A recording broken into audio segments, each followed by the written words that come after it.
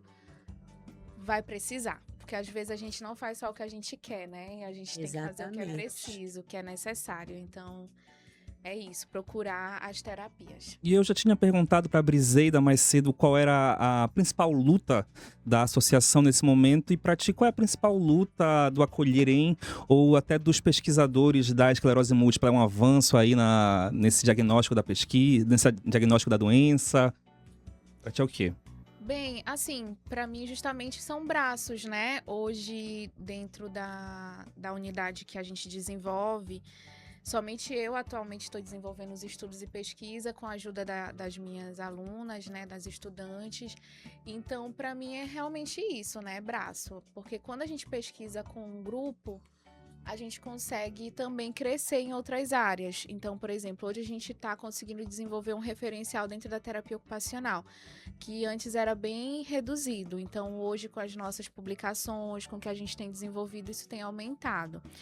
não está ainda dentro daquilo que a gente espera, como outras áreas que já se desenvolveram muito bem dentro da pesquisa, mas a gente está caminhando, né? Lento porque somos poucos, mas estamos caminhando. Então, para mim, essa é a dificuldade, né? Porque dentro da produção científica, da produção do conhecimento, né? Porque nenhuma política, nenhuma ação, ela surge sem antes ela passar dentro desse processo, né? De conhecimento. É justamente isso, porque leva tempo. Então, a gente está num edital agora de extensão, então depois eu vou ter que renovar, e aí depois para escrever um artigo leva um tempo, para publicar leva mais tempo ainda, e aí então se mais pessoas, tem a questão do investimento financeiro, então se mais pessoas trabalham junto, a gente consegue fazer com que essa engrenagem esteja o tempo todo girando, né, e não um dentinho de cada vez. E aí, então, para mim, é isso, assim, esse desafio mesmo. Mas que outros pesquisadores, outras áreas, a gente tem visto também uma boa movimentação e interesse para a área. Então, também faço convite, se outros profissionais, né, outras áreas de conhecimento quiserem fazer parcerias com a gente no campo da pesquisa, a gente está aceitando. Então fica aí o convite, né? Sim. Professoras, então agora, para a gente finalizar, uma pergunta para as duas. Uma pergunta não, perdão. Para vocês deixarem uma mensagem para quem está com suspeita da doença e também para as famílias que já receberam o diagnóstico, qual seria a mensagem de vocês juntas para essas pessoas? Bem, é difícil, a gente nunca vai ser demagogo de dizer assim, vai passar. Não, é difícil o primeiro momento, mas vai melhorar. Vai passar como tudo passa, tudo a gente vai se adequando, vai aprendendo, né? Com o tempo do tratamento, você vai vendo que é possível e que não desista e que se trate realmente. Porque um diagnóstico de esclerose múltipla precisa ser tratado. E que busque ajuda no que ele achar melhor, na associação, numa terapia, na fé. No que ele se sentir melhor, ele só não pode desistir. Não pode, jamais. Vou dizer o que uma paciente falou também, que casa muito com isso. Ela falou assim, doutora, eu tenho esclerose, mas eu quero é viver. Exatamente. Daniele, vou deixar meu abraço aqui para Daniele. Um abraço. Exatamente. Eu tenho esclerose, mas eu quero é viver. Eu digo muito isso para minha filha também, quando ela vai fazer determinadas coisas que ela é super intensa. Aí o pai diz, olha, ela vai fazer isso. Eu digo, deixa ela ver. Até saltar de paraquedas, ela saltou. Deixa ela. Eu já contei depois, quando ela estava no chão, que eu liguei para ele e contei. Porque eles precisam viver, eles precisam saber que eles têm possibilidade de ter uma vida normal, entre aspas, né? Precisam viver. Deixa viver, a gente não sabe o amanhã deles, né? Gente, queria agradecer demais a vinda de vocês aqui pra gente. Foi um prazer. Que agradece. Em nome da associação, Não em nome à toa, do projeto. Quando o papo é bom, o tempo voa. A gente nem viu aqui o relógio voando. A gente agradece demais esse momento. Sempre é muito bom falar de AM com vocês aqui. E que esse bate-papo possa chegar a pessoas que demonstrem que realmente existe vida, né, depois do diagnóstico, que você pode ter qualidade de vida. Agradecer demais vocês. Queria que vocês refizessem o convite para hoje, né, já que vai ter uma programação muito especial no FPA. Bem, então a gente convida todo mundo da associação, né, ou que talvez tenha o diagnóstico que não teve ainda contato com a informação. Nós vamos estar às 15 horas na Faculdade de Fisioterapia e Terapia Ocupacional, no campus da UFPA Guamá, aguardando todos vocês para várias programações dinâmicas, informações, né, a equipe do projeto preparou uma programação excelente também, então a gente espera todos vocês lá. Perfeito, Briseida. Prazer de novo te receber aqui. Prazer imenso estar aqui com vocês de novo. Muito obrigado por esse momento, por essa visibilidade. A gente agradece enquanto associação, enquanto familiar, enquanto paciente. Tá? Muito obrigada mesmo. E esperamos vocês em um dos nossos eventos. Agradecer também a Karina Cecim, que veio aqui, também as alunas, né? Apresente as alunas pra gente. Agradecer a Juliana Helena e a Karen, que estão aqui. Que alunas do qual curso? Terapia Ocupacional. Terapia Ocupacional. Atendem lá no projeto. Todos os nossos pacientes já conhecem elas com muito carinho, muita dedicação. Eu falo para elas, já remaram. Olha, já até remaram? Eu falo para elas todas, remaram. Elas foram. Tem que participar de tudo, São né? muito ativas. Então, vamos É isso verdade. mesmo. Elas são muito ativas e eu digo pra elas que eu me emociono com a dedicação delas. Gente, essas meninas aí, assim como as outras também, a Tayla e a Clarice, elas têm uma dedicação muito grande ao projeto e aos pacientes com esclerose múltipla. Então, obrigada, meninas. Obrigada também. Eu percebo, assim, só para um comentário final, que o curso de terapia ocupacional, sem querer rasgar muita seda, ninguém escolhe por acaso, né? É naquele curso que a pessoa tá na dúvida de fazer. Então a pessoa tem realmente ali uma vocação, né? Impressionante. Bom, gente, agradecer mais uma vez a vocês que estiveram com a gente, as professoras Geice Cardoso e Briseida Suzuki. Lembrando que esse bate-papo fica disponível já lá no nosso canal do YouTube, né, Gabriel? É isso mesmo, Rafa. Também para você que nos acompanha através da TV, lembrando, nós somos multiplataforma. Você pode acompanhar a gente pela 101.5 FM através da rádio aqui em Belém e região metropolitana, também na TV aberta, canal 8.2 aqui em Belém. Mas, Gabriel, eu quero assistir de qualquer outro lugar do mundo. Não tem problema. Você entra no YouTube, no canal TV Alepa Pará. Lá estão armazenados, selecionados e tudo separadinho para você que deseja acompanhar essa entrevista e tudo que a gente produz aqui na sua rádio TV Alepa. E a nossa programação nessa quinta-feira vai ficando por aqui. Você fica agora com a programação da Rádio Senado Brasília. A gente volta amanhã a partir das 9 horas ao vivo. Tchau, tchau. Tchau, tchau.